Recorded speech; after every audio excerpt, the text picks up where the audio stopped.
Hello. A sequence is a set of numbers indexed by the natural numbers 1, 2, 3, etc. We're usually interested in the limit of the sequence, which is defined as the number L, if the following is satisfied. For any epsilon, small as you wish, exists some n null, such that, starting from this spot, all the numbers of the sequence are very close to L, and their distance is no more than epsilon. Graphically, pick a symmetric epsilon neighborhood around L. So, from a certain point, all the numbers of the sequence is inside that neighborhood. The limit is not L when there is some symmetric neighborhood of L such that infinitely many numbers in the sequence are not in that neighborhood. One such neighborhood is enough to see that the limit is not L. For example, the limit of arctangent is pi over 2. Recall the graph of arctangent and convince yourself that any neighborhood of pi over 2, from a certain point, all the values of arctangent fall into that neighborhood. The limit of minus 1 to the power of n does not exist. The sequence is 1 minus 1, 1 minus 1, and so on, because 1 and minus 1 are distance 2 apart. No interval of length less than 1 centered at a limit candidate p contains both 1 and minus 1.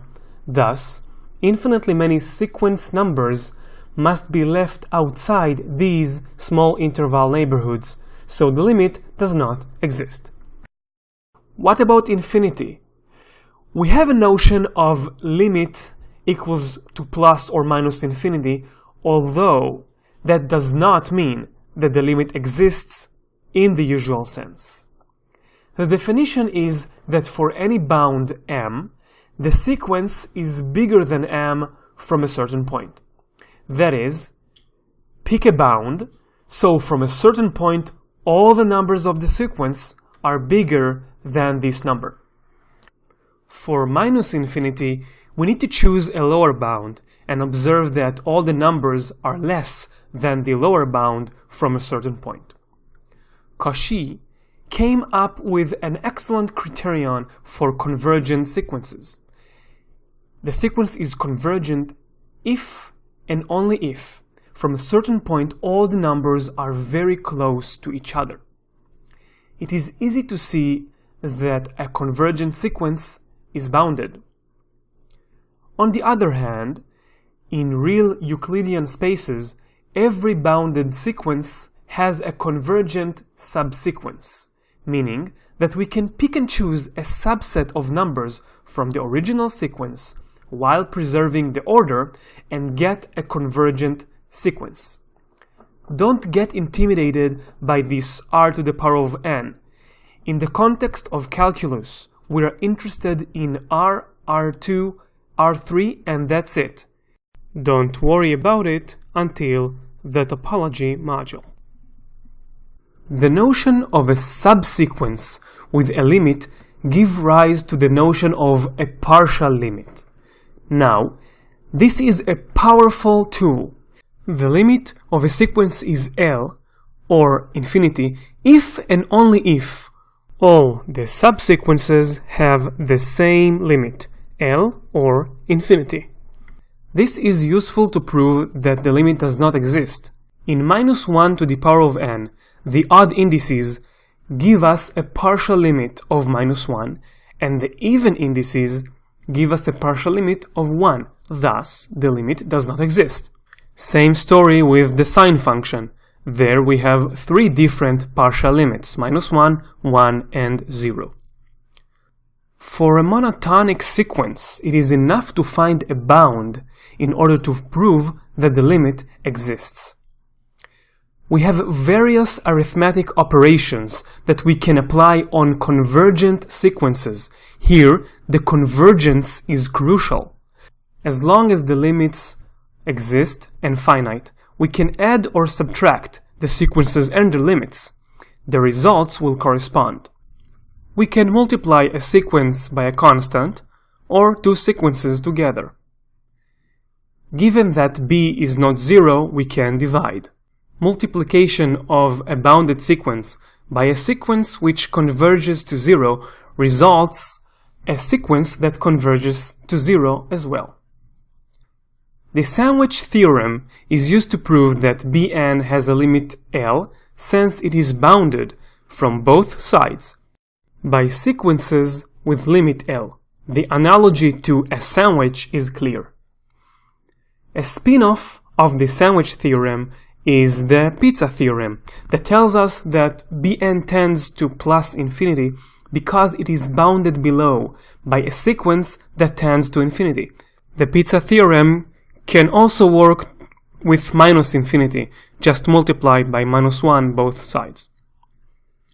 Heine theorem connects between limits of functions and limits of sequences, and this is one of its applications. In general, the limit of a function at x null is L if and only if the limit of the sequence f xn is L for every sequence that tends to x null but does not attains x null specifically. Using this connection, we can use powerful function tools like L'Hopital to find limits of sequences. Note that L'Hopital can work on limits of these forms, but cannot show that the limit does not exist. We will talk about L'Hopital later when we will talk about limits of functions. This is an example to the use of L'Hopital to solve a limit of sequences. As always, it is encouraged to stop the video with every example and try to work it yourself. We apply log, then get the form of 0 over 0. We transform the problem to a limit of functions, then take the derivative of both the numerator and the denominator and find the limit.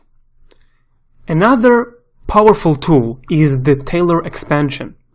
This limit seems computationally heavy, but if you remember the Taylor expansion of the sine function, then you can see that in the numerator all the x powers are eliminated and we are left with something that contains members of x to the power of 5 or more.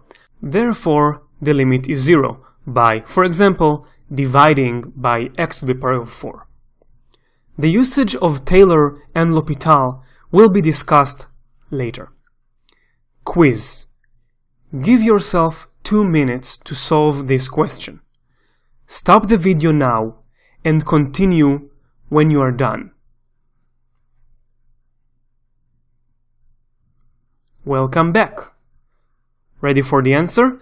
The answer is D, as we can easily construct counterexamples for the rest. Note that the limit of Bn minus An does not imply that either An or Bn is convergent. D is the answer since a monotonic decreasing sequence bounded below is convergent. Now we can apply sequence arithmetics.